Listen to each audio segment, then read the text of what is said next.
신과 사랑을 기억하여 주시고 축복하여 주옵소서. 감사하며 거룩하신 예수님 이름으로 기도드리옵나이다. 아멘.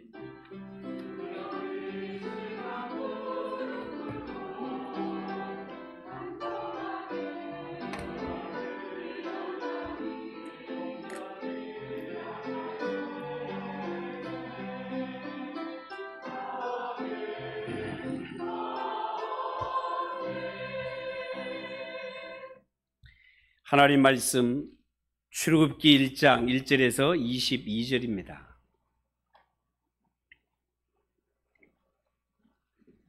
구약 성경 출애굽기 1장 1절에서 22절.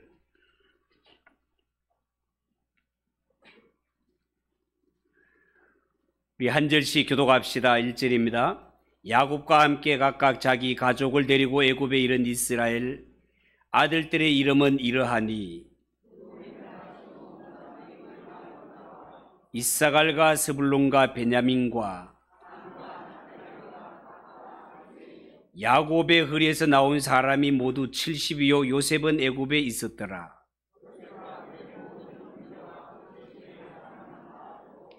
이스라엘 자손은 생육하고 푸르나 번성하고 매우 강하여 온 땅에 가득하게 되었더라. 그가 그 백성에게 이르되 이 백성 이스라엘 자손이 우리보다 많고 강하도다.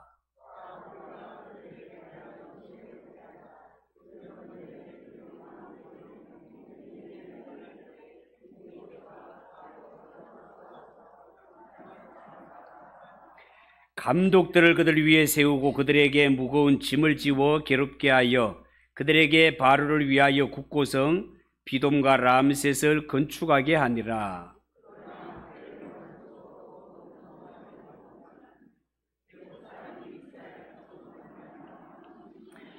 이스라엘 자손에게 이 일을 엄하게 시켜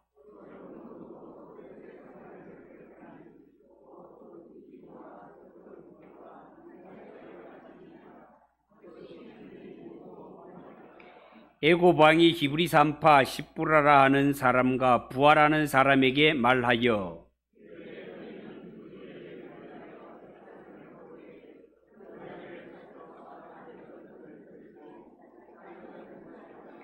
그러나 산파들이 하나님을 두려워하여 애굽 왕의 명령을 어기고 남자 아기들을 살린지라.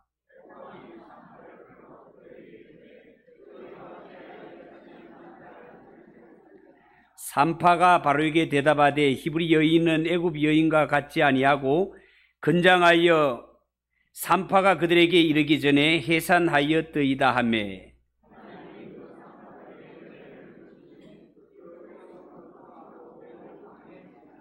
그 산파들은 하나님을 경외하였으므로 하나님이 그들의 집안을 흥왕하게 하신지라.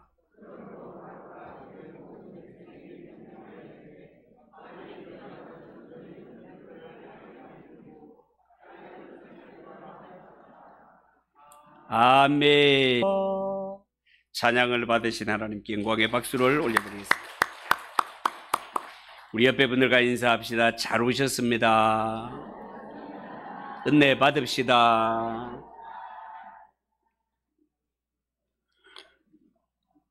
자, 오늘 읽은 이 말씀을 가지고 출애굽과 하나님 나라, 출애굽과 하나님 나라라는 그런 제목으로 말씀을 전하겠습니다.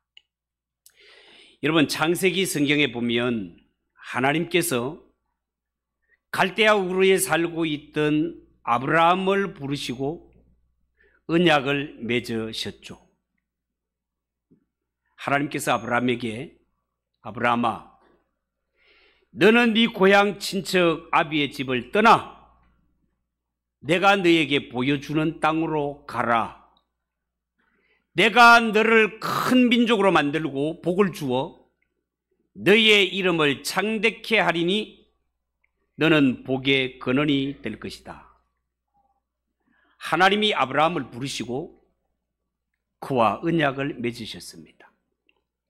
그리고 신약 성경 사도행전 7장에 나오는 스데반의 설교를 기초해서 보면 하나님이 아브라함에게 첫 번째 나타나신 것은 아브라함이 아주 어렸을 때입니다. 하나님이 아브라함을 두 번째 찾아온 것이 아브라함의 나이 75세 바로 하란에 있을 때였습니다.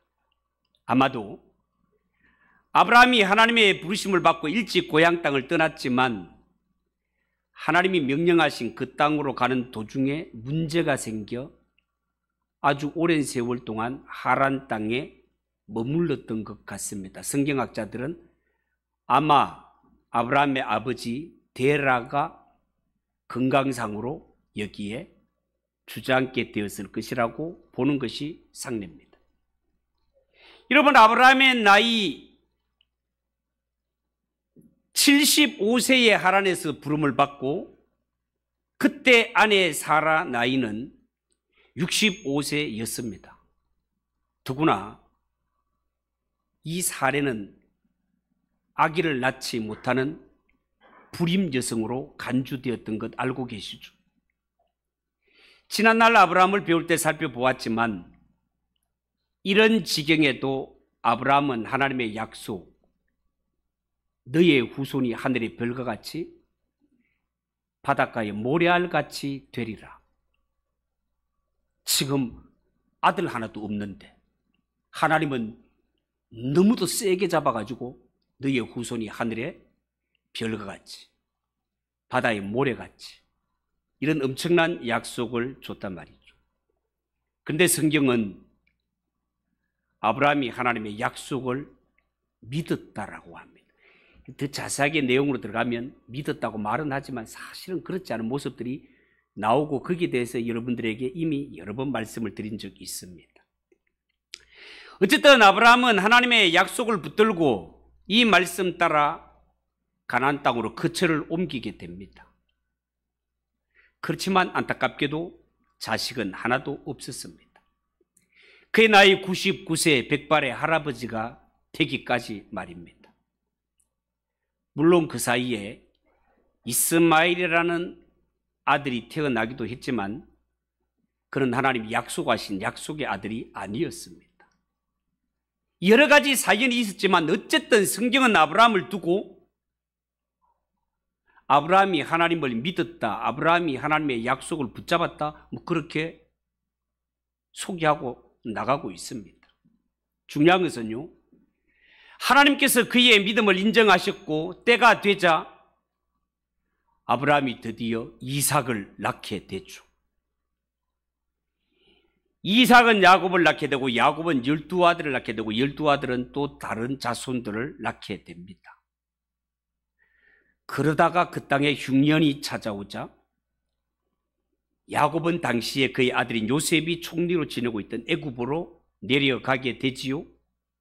이때 야곱과 요셉을 포함해서 애굽에 내려간 자들 다 합쳐서 아브라함의 자손이 약 한 70여 명이 되었다. 그렇게 성경은 말하고 있습니다. 여러분, 우리가 구약 성경을 이해하는 데 있어서 굉장히 중요한 주제 가운데 하나가 하나님의 나라에 대한 이해가 되겠습니다. 여러분, 성경에 나타난 하나님의 뜻은 그냥 하나님께서 어떤 한 가정, 한 백성 정도를 구원하는 것이 아니고 하나님의 뜻은 죄악으로 더럽혀진 이 세상에서 하나님의 형상을 완전히 드러낼 수 있는 하나님의 나라를 실현하는 데 그 목적이 있었습니다. 하나님은 이 일을 이루시기 위해 특별히 한 민족을 선택하시고 그들의 왕이 되시기로 작정하셨습니다. 그 언약이 바로 아브라함과의 맺은 언약이었고 이제 그 나라가 출애굽을 통해서 이루어지게 되는 것입니다. 그러니까 이 아브라함의 후손들이 애굽을 탈출하면서 그들은 국가 이스라엘로 명칭이 거듭나게 되는 것을 보게 됩니다. 그 이전에 구원받은 하나님의 백성들은 구약의 명칭을 뭐라고 했는가 하면 아브라함의 후손, 아브라함의 후손이라고 명칭을 정했는데 출애굽 이후부터 구원받은 하나님의 백성들의 명칭이 아브라함의 후손에서 이스라엘로 거듭나게 된다. 신약에 오면 이 명칭이 아브라함의 후손, 그 다음에 이스라엘, 이것이 변하여 교회라는 명칭으로 거듭나게 된다. 이런 것들을 좀 알고 성경을 보시면 성경을 이해하는 데 굉장히 큰 도움이 되겠습니다. 더 구체적으로 말씀을 드리면 이제 이스라엘은 애굽에서 탈출하여 시내산에서 하나님과 언약을 맺음으로 말미암아 이스라엘은 하나님의 다스림을 받는 나라가 된 것입니다. 그리고 본래 히브리 성경에는 출애굽기 서두에 그리고라는 접속사가 있습니다. 그런데 우리가 보는 개역 성경에는 그리고가 빠져 있습니다. 여러분, 창세기 성경과 출애굽기 성경이 그리고라는 접속사로 연결이 되었다라는 것은 출애굽기 성경은 창세기와 동떨어진 책이 아니고 창세기와 연결되는 책이라는 그런 뜻이 되겠습니다. 그러니까 이 출애굽을 통하여 이스라엘이라는 국가 이스라엘이 출현하게 되는 것은 어느 날 각중에 우연히 이루어진 일이 아니라 하나님이 그들의 조상과 맺은 언약을 기초해서 차근차근 진행되어 오다가 이때에 와서 드디어 이루어진 일이라는 것을 그리고라는 말 속에 깨달을 수 있다 그 말이에요. 자, 우리가 첫 번째 생각할 것은 이 이스라엘이라는 나라 그 처음 시작은 참 미약했다라는 겁니다. 여러분, 출애굽기 1장에 보면 흉년을 피해서 애굽 땅에 내려갔던 야곱의 12아들 이름이 기록되어 있습니다. 야곱과 함께 애굽에 내려간 자손들이 몇 명이라고요? 요셉까지 쳐서 약 한 70여 명. 그런데 이 70여 명이 애굽에서 430년 지나는 동안 그들의 숫자가 애굽에서 폭발적으로 증가하게 되는 것을 보게 됩니다. 여러분 7절 한번 보세요. 7절. 여러분 다 한번 읽어보세요. 7절 시작.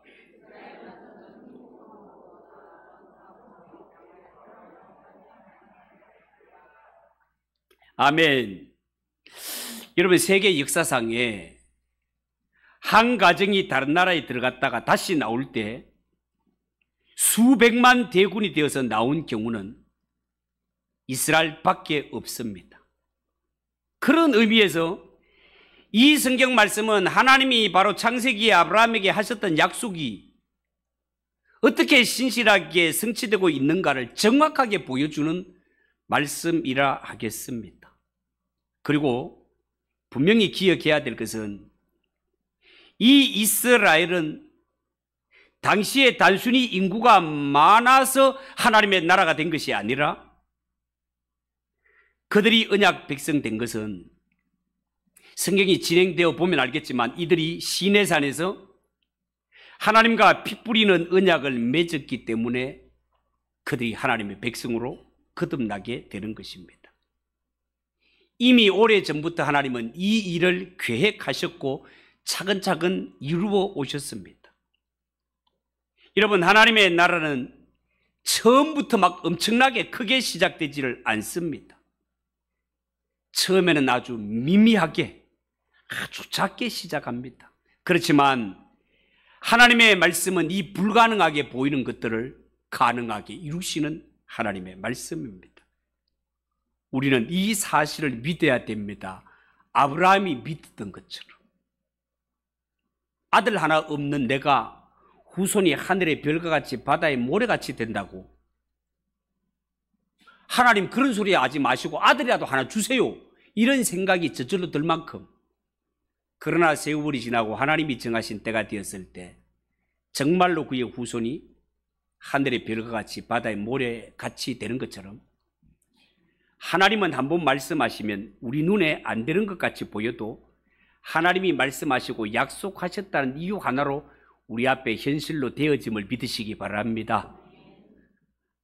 하나님의 나라 천국이 있다고 하면 이 세상 사람들이 죽었다 깨가 현대 과학이 발달해가지고 어떻게 죽은 후에를 어떻게 하나 별의 소리를 다 한다더라도 하나님이 있다고 하면 있는 줄 믿으시기 바랍니다.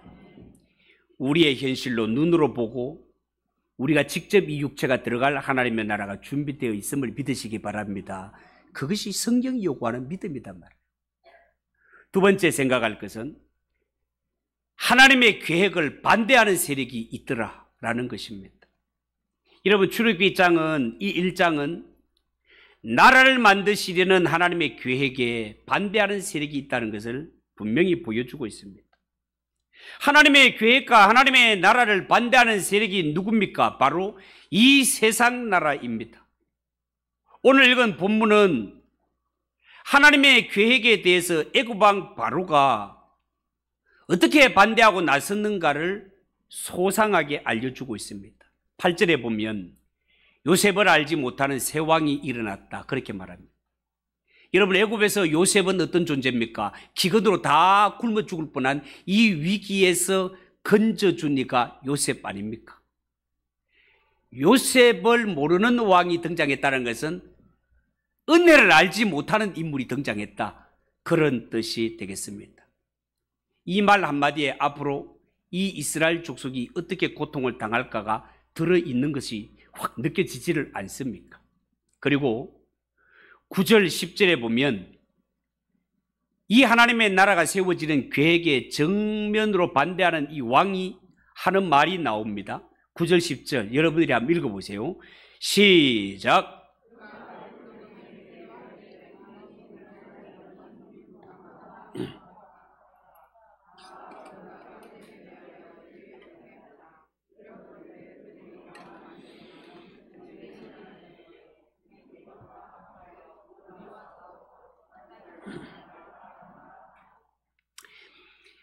세월이 흐르면서 이스라엘 백성들의 숫자가 점점 불어나는 것, 이것이 애굽 사람들에게는 큰 위협이 되었던 것 같습니다.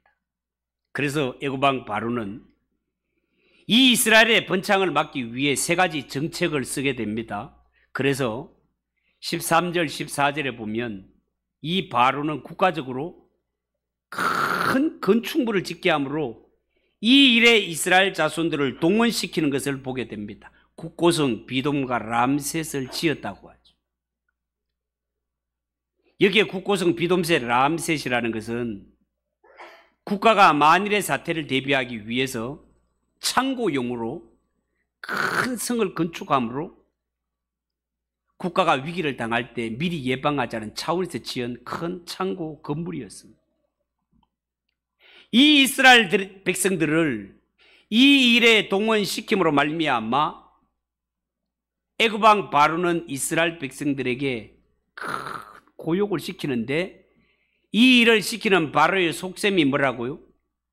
이런 강제 노동을 통하여서 이스라엘의 인구를 줄이고 그 세력을 위축시키는 데 목적이 있었다는 것입니다.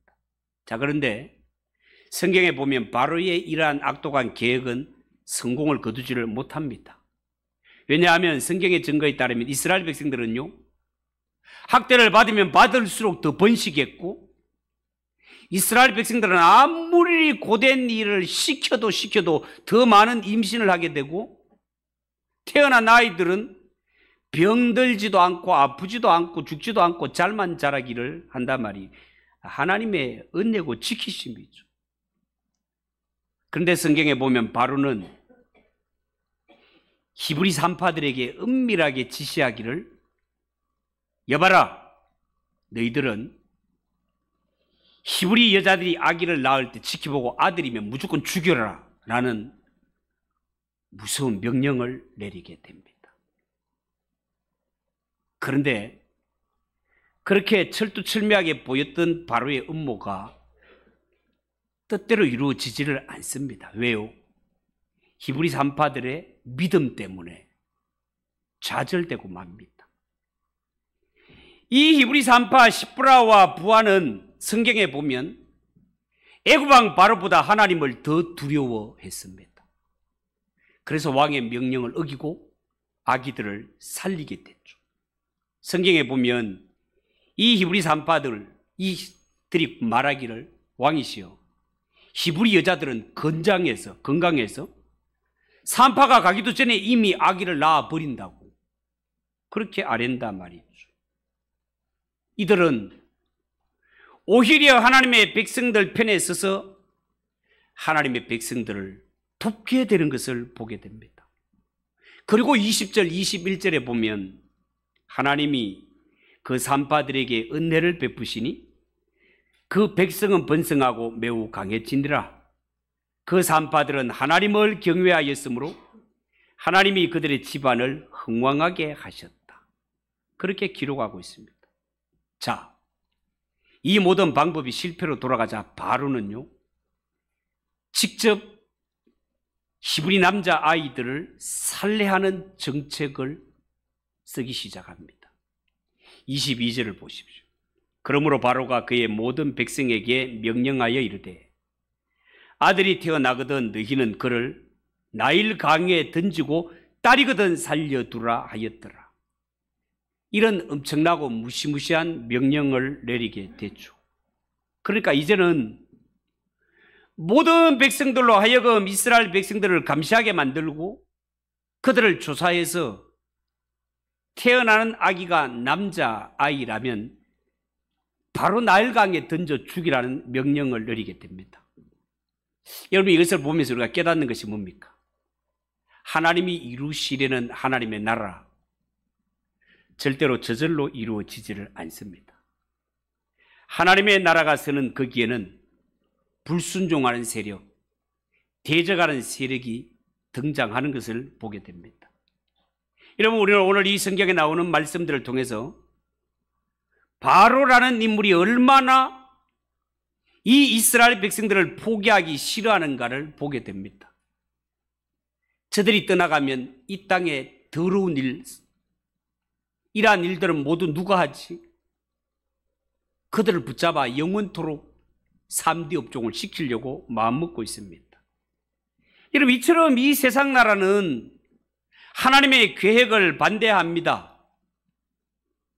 어쩌면 자기 자신조차 알지 못하는 가운데 하나님의 계획을 그르칩니다. 하나님이 싫어하는 일을 골라서 합니다. 왜 그럴까요?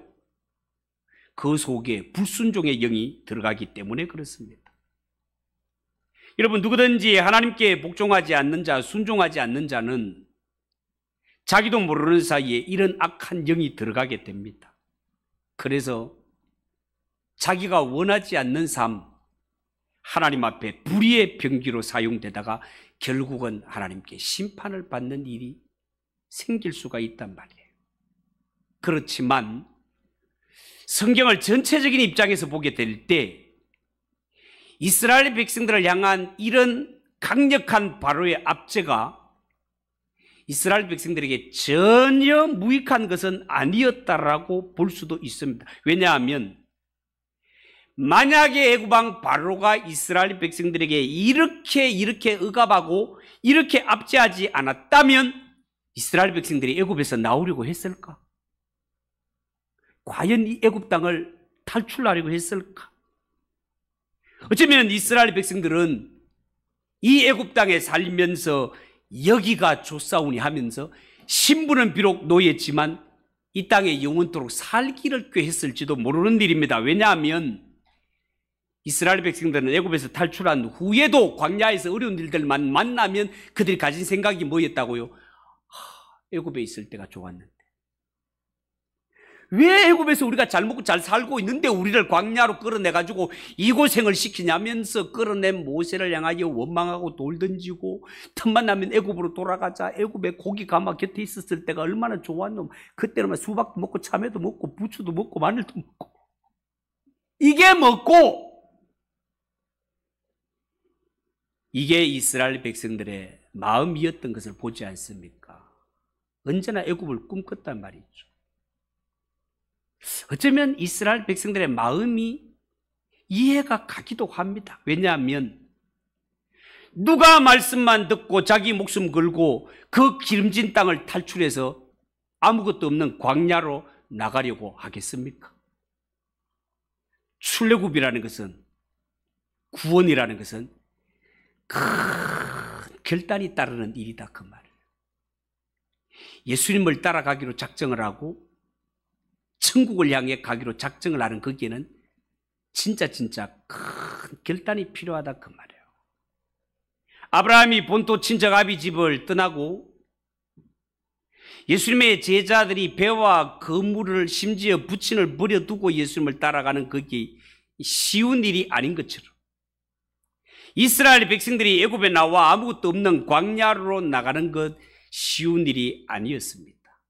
그런데 이 바로의 억압, 이 바로가 행하는 이 모든 악행, 이것이 이스라엘 자손들로 하여금 애굽을 떠나게 만드는 계기가 되더라는 것입니다.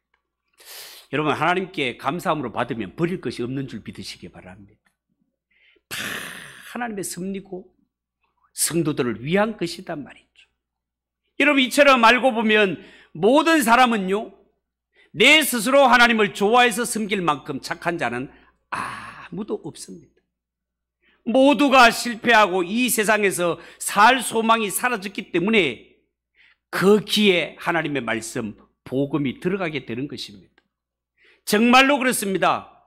이 세상에 빠진 사람에게는 아무리 복음을 전해도 그 말씀이 귀에 마음에 들어가지를 않습니다. 당시에 애굽이 최고 살기 좋은 곳이고 주위에 흉년이 들고 죽을 지경이 되면 모두가 살기 위해서 피난 오는 땅이 어디라고? 애굽이단 말이에요. 왜? 가보면 그게 나일강이 광야 중앙에 기가 막히게 흘러가는, 이 생명줄이 흘러가는 것이 애굽 땅이기 때문에 그렇습니다. 이렇게 애굽 땅이 제일 살기 좋은데 왜 사서 광야로 나가서 죽을 고생을 하겠냐 말이에요. 그렇기 때문에요, 이런 관계를 안다면 비록 우리가 살아가면서 어려움을 당하고 역경을 당하고 있지만 그의 귀에, 그의 마음에 하나님의 말씀이 들려오는 자는 참으로 복 있는 사람인 줄 아시기 바랍니다. 내가 실패하고 낙심해서 주저앉아 있을 때 복음을 듣고 그래도 하나님 앞에 나와 예수 믿는 자야말로 더없이 복 있는 인생임을 믿으시기 바랍니다. 왜냐하면 세상에서 실패하지 않으면, 낙심하지 않으면 그 세상에 주저앉아 나오려고 꿈조차 꾸지 않는 것이 타락한 인생의 본능이기 때문에 그렇습니다. 어떤 사람은요, 예수 믿고 난 후에도 애굽을 그리워하는 자들이 너무너무 많습니다. 이스라엘 백성들처럼 급한 마음에 뛰어나오긴 했지만 나와서 생각하니까 애굽에 너무너무 아쉬운 것들을 많이 남겨두고 나온 것입니다. 너무너무 아깝습니까?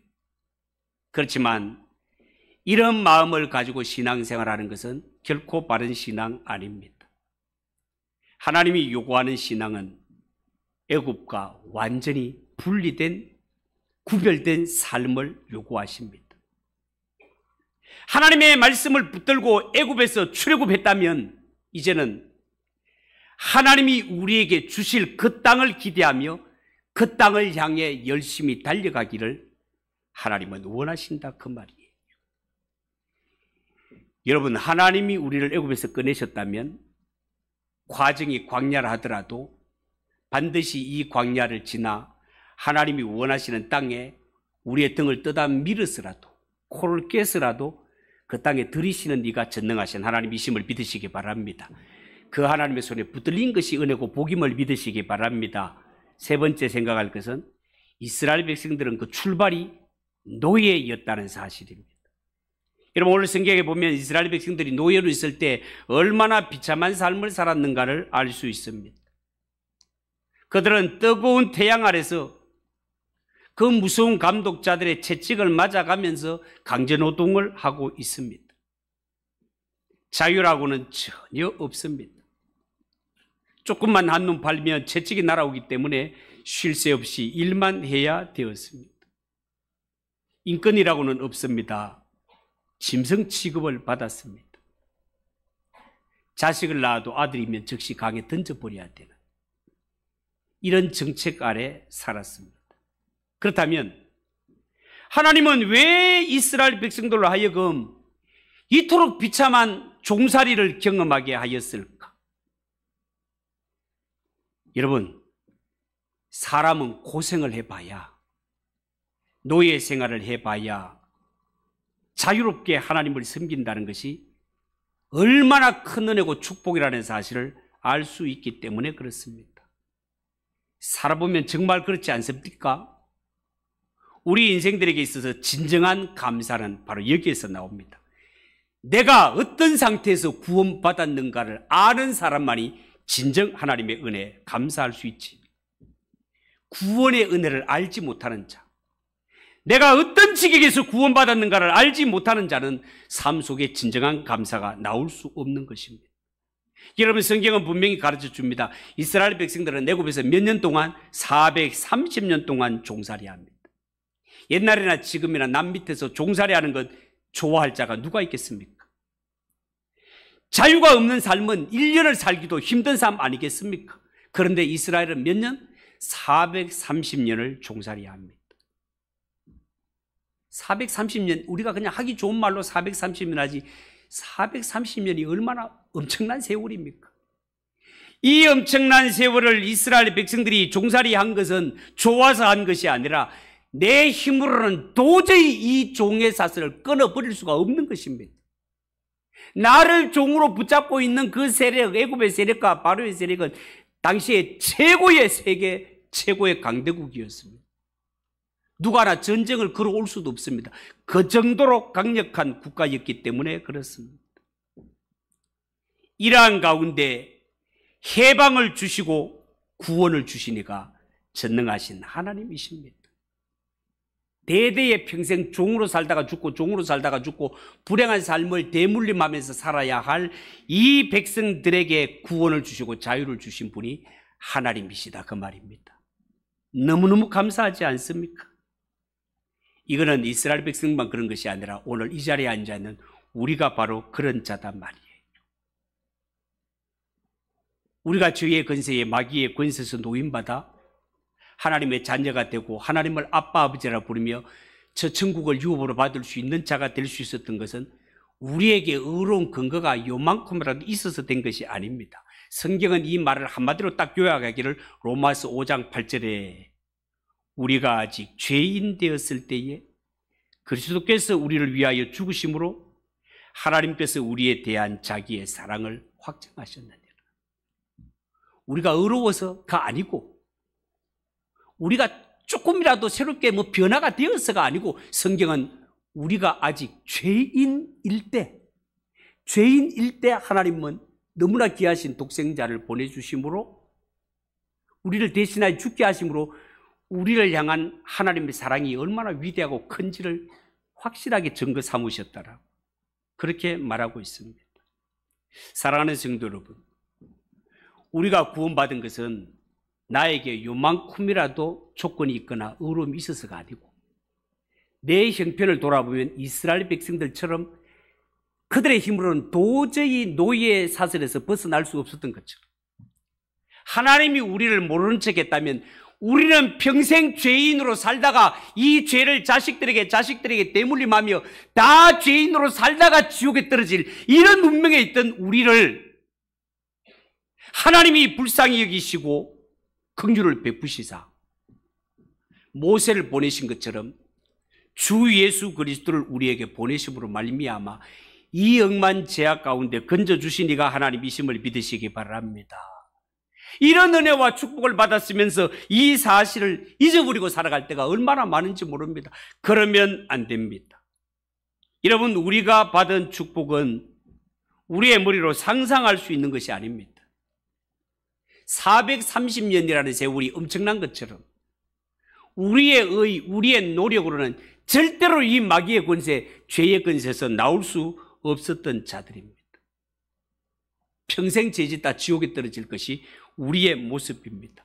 그런데 하나님이 이런 자임에도 불구하고 독생자를 주셔서 우리를 죄에서 구원하사 상상도 할 수 없는 하나님을 아빠 아버지라 부르고 하나님의 나라를 유업으로 받을 수 있는 하나님의 자녀 삼아 주셨다면 입이 10,000개가 있어도 할 말이 뭐가 있다고요? 감사합니다.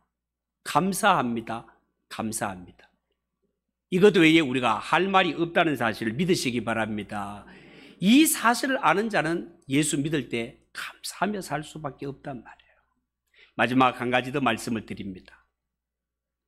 사람이 살면서 진정 두려워해야 될 분은 오직 하나님 한 분이라는 것이에요. 여러분, 우리 성경에 보면 우리가 하나님 나라 시작됨에 있어서 애굽왕 바로를 두려워하지 않고 하나님을 두려워했던 용감한 두 산파를 보지 않습니까? 이들은 사람이 살면서 진짜 두려워할 대상이 어떤 분인가를 알고 있었던 자입니다. 당시에 바로는요, 태양의 아들, 신의 아들이라고 일컬음을 받았습니다. 신의 아들이라는 말은 곧 내가 뭐란 말입니까? 신이다 그 말이에요. 바로는 그런 존재였습니다. 그런데 이 산파들 보세요. 그들의 몸은 히브리인으로 애굽의 노예였지만 그들의 정신은 노예가 아니었습니다. 그들은 사람으로서 해야 할 일과 하면 안 되는 일을 정확하게 알고 있었습니다. 오늘날 하나님을 섬기는 자들조차도 해야 될 일과 하면 안 되는 일을 분별하지 못하고 헷갈릴 때가 얼마나 많습니까? 여러분, 신앙생활이라는 것은 결국 하나님이 하라는 것을 하고 하지 말라는 것은 안 하는 것이 신앙 아니겠습니까? 그런데 우리는 하나님의 사람이라 하면서도 때로는 돈 앞에서, 사람 앞에서, 환경 앞에서 우리의 참 신앙이 무너져 내릴 때가 얼마나 많습니까? 그러면 안 됩니다. 우리를 심판하실 분은 이 세상이 아니라 살아계신 하나님이라는 사실을 명심하고 살아야 됩니다. 우리가 교회에 다니는 것은 하나님을 두려워할 줄 알았던 히브리 산파가 가졌던 이런 신앙을 가지려고 다니는 것이지, 내 마음대로 말하고 행동하기 위해서 그렇게 살 것 같으면 예수를 왜 믿겠습니까? 정말 히브리 산파와 같은 이러한 믿음이 필요한 때입니다. 다시 한번 자신의 믿음을 잘 점검해 보시기 바랍니다.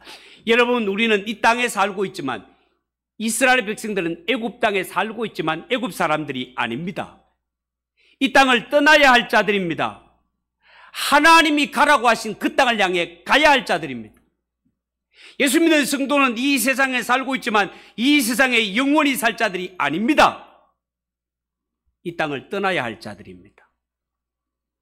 하나님이 가라고 하신 천국을 향해 가야 할 자가 예수 믿는 성도라는 사실을 믿으시기 바랍니다.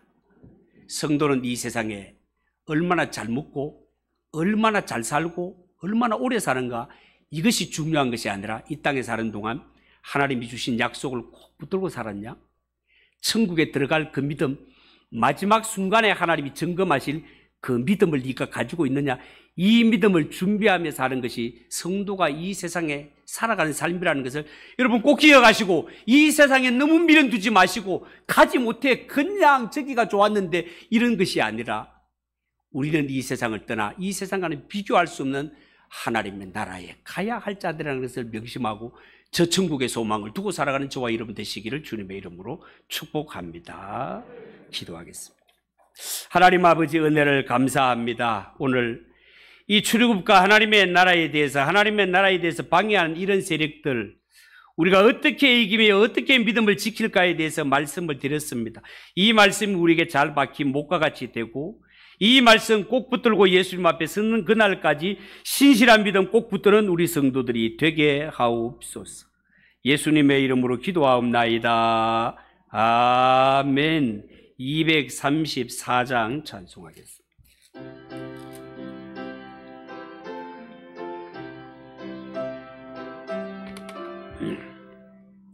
구주 예수 그리스도 다시 세상 오실 때 기쁨으로 우리 맞아 길이 같이 살겠네.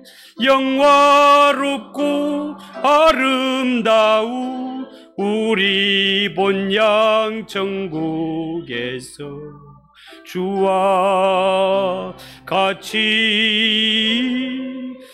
영원히 살겠네.